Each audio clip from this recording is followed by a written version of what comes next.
businesses, manufacturers, who are making great products. But we also want to make sure that they are happy selling on our platform to these end consumers.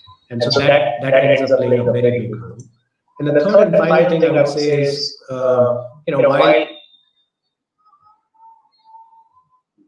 very insightful about who the customer is and how to serve them is important, having a happy ecosystem around the platform or the business is very important.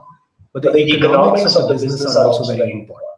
Oftentimes, due to the upfront costs associated with building tech businesses, with respect to R&D, technology, etc., initially the economics may be negative. However, it is important to have a path to positive unit economics, because that's how the business will sustain and will not only lean on the kindness of strangers to give capital to the business to sustain. So I would say these three things play a very critical role in creating differentiation.